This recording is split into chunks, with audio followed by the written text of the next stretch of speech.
ಅದ್ಯಾಕೋ ಏನೋ ರಕ್ಷಿತ್ ಶೆಟ್ಟಿ ಅವರ ಟೈಮೇ ಸರಿ ಇಲ್ಲ ಅಂತ ಕಾಣಿಸುತ್ತೆ.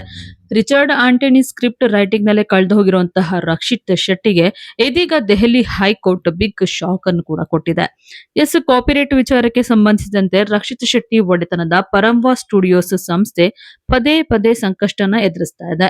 ಬ್ಯಾಚುಲರ್ ಪಾರ್ಟಿ ಚಿತ್ರದಲ್ಲಿ ಅನುಮತಿ ಇಲ್ಲದೆ ನ್ಯಾಯ ಎಲ್ಲಿದೆ ಮತ್ತೆ ಒಮ್ಮೆ ನಿನ್ನನ್ನು ಹಾಡನ್ನ ಬಳಸಿಕೊಂಡಂತಹ ಪ್ರಕರಣ ಸಂಬಂಧ ಇದೀಗ 25 ಲಕ್ಷ ರೂಪಾಯಿ ದಂಡ ಪಾವತಿಸಬೇಕಾಗಿದೆ.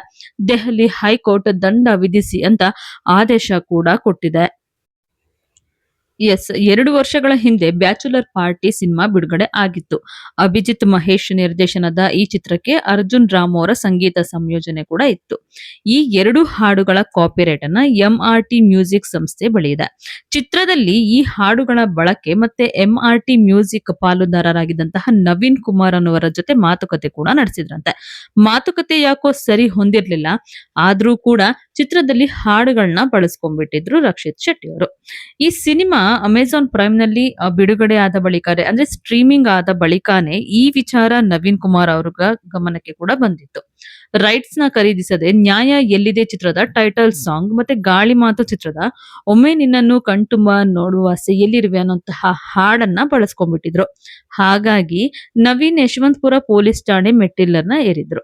ಸೆಕ್ಷನ್ 63ರ ಅಡಿಯಲ್ಲಿ ಎಫ್ಐಆರ್ ಕೂಡ ದಾಖಲಾಗಿತ್ತು. ಸಮನ್ಸ್ ನೀಡಿದ್ರು ಕೂಡ ರಕ್ಷಿತ್ ಶೆಟ್ಟಿ ದೆಹಲಿ ಹೈಕೋರ್ಟ್ಗೆ ಬಂದೇ ಇರಲಿಲ್ಲ. ಸೊ ಹಾಗಾಗಿ ಪರಂವಾ ಸ್ಟುಡಿಯೋಸ್ಗೆ ಇದೀಗ 20 ಲಕ್ಷ ರೂಪಾಯಿ ಠೇವಣಿ ಇಡುವಂತೆ ಆದೇಶವನ್ನು ಕೂಡ ನೀಡಲಾಗಿದೆ. ಇದೀಗ 20 ಲಕ್ಷ ರೂಪಾಯಿ ಜೊತೆಗೆ 5 ಲಕ್ಷ ರೂಪಾಯಿ ದಂಡವನ್ನ ಸೇರಿಸಿ ಒಟ್ಟು 25 ಲಕ್ಷ ರೂಪಾಯಿನ ಪಾವತಿಸುವಂತೆ ನ್ಯಾಯಮೂರ್ತಿ ತೇಜಸ್ ಕರಿಯಾ ಅವರಿದ್ದಂತಹ ಪೀಠ ಆದೇಶವನ್ನ ನೀಡಿದೆ. ಕೆಲವೇ ಸೆಕೆಂಡುಗಳನ್ನ ಹಾಡುಗಳನ್ನ ಬಳಸ್ಕೊಂಡಿರೋದು ಬ್ಯಾಚುಲರ್ ಪಾರ್ಟಿ ಚಿತ್ರದಲ್ಲಿ. ಅಂದ್ರೆ ಒಂದು ಹಾಡನ್ನ 15 ಸೆಕೆಂಡು, ಇನ್ನೊಂದು ಹಾಡನ್ನ ಒಂದು 30 ಸೆಕೆಂಡ್ ಅಷ್ಟೇ ಬಳಸ್ಕೊಳ್ಳಲಾಗಿದೆ ಅಂತೆ. ಸೊ ಹಾಗಾಗಿ ಕಾಪಿರೈಟ್ಸ್ ಉಲ್ಲಂಘನೆ ಆಗಿಲ್ಲ ಅಂತ ಹೇಳಿ ಪರಂವಾ ಸ್ಟುಡಿಯೋಸ್ ಪರ ವಕೀಲರು ಕೂಡ ವಾದವನ್ನ ಮಾಡಿದ್ರು. ಆದ್ರೆ ಈ ವಾದವನ್ನ ನ್ಯಾಯಾಧೀಶರು ಒಪ್ಲೇ ಇಲ್ಲ. ಚಿತ್ರದ ಸಂದರ್ಭದಲ್ಲಿ ತಕ್ಕಂತೆ ಉದ್ದೇಶಪೂರ್ವಕವಾಗಿಯೇ ಈ ಹಾಡುಗಳನ್ನ ಬಳಸ್ಕೊಳ್ಳಲಾಗಿದೆ. ಕಾಪಿರೈಟ್ ಕಾಯ್ದೆಯ ಪ್ರಕಾರ 1 ಸೆಕೆಂಡ್ ಅಥವಾ 1 ಫ್ರೇಮ್ ಅನುಮತಿ ಇಲ್ಲದೆ ಬಳಸ್ಕೊಂಡ್ರು ಕೂಡ ಅದಕ್ಕೆ ಅನುಮತಿಯನ್ನ ಪಡೆಯಲೇಬೇಕು. ಅದು ಕಾಪಿರೈಟ್ ನ ನಿಯಮ ಆಗಿರುತ್ತೆ ಅಂತ ಕೂಡ ಹೇಳಿದ್ದಾರೆ. ಇನ್ನು ಈ ಪ್ರಕರಣದಲ್ಲಿ ರಕ್ಷಿತ್ ಶೆಟ್ಟಿಗೆ ಜೈಲು ಶಿಕ್ಷೆ ಆಗುವಂತಹ ಸಾಧ್ಯತೆ ಕೂಡ ಇತ್ತು. ನೀಡಿದ್ದಂತಹ ಒಂದು ಗಡುವಿನ ಅವಧಿಯಲ್ಲಿ ಒಳಗೆ ಅವರು 20 ಲಕ್ಷ ರೂಪಾಯಿ ಠೇವಣಿ ಇಡಲು ಅವರು ವಿಫಲರಾಗೋಗಿದ್ರು.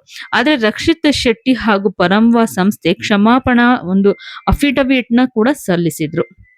ಅದನ್ನ ಗಮನಿಸಿರುವಂತಹ ನ್ಯಾಯಾಲಯ ಒಂದು ಮೃದು ಧೋರಣೆ ಮೇರೆಗೆ ಇದೀಗ ರಕ್ಷಿತ್ ಶೆಟ್ಟಿಗೆ ಜೈಲು ಶಿಕ್ಷೆಯ ಬದಲು 5 ಲಕ್ಷ ರೂಪಾಯಿ ದಂಡ ಸೇರಿ ಒಟ್ಟು 25 ಲಕ್ಷ ರೂಪಾಯಿನ ಪಾವತಿಸುವುದಕ್ಕೆ ಸೂಚನೆಯನ್ನು ಕೊಟ್ಟಿದೆ. 5 ಲಕ್ಷ ದಂಡವನ್ನ 2 ವಾರದೊಳಗಡೆ ಪಾವತಿಸಬೇಕಾದಂತಹ ಅನಿವಾರ್ಯತೆ ಈಗ ರಕ್ಷಿತ್ ಶೆಟ್ಟಿ ಮುಂದಿದೆ. ಇನ್ನು ರಕ್ಷಿತ್ ಶೆಟ್ಟಿ ಕಾಪಿರೈಟ್ಸ್ ವಿಚಾರಕ್ಕೆ ಸಂಬಂಧಿಸಿದಂತೆ ಸಂಕಷ್ಟವನ್ನ ಎದುರಿಸ್ತಾ ಇರೋದು ಇದೇ ಮೊದಲೇನಲ್ಲ. ಈ ಹಿಂದೆ ಕಿರಿಕ್ ಪಾರ್ಟಿ ಚಿತ್ರದಲ್ಲೂ ಕೂಡ ಅವರು ಎಡವಟ್ಟನ್ನ ಮಾಡ್ಕೊಂಡಿದ್ರು.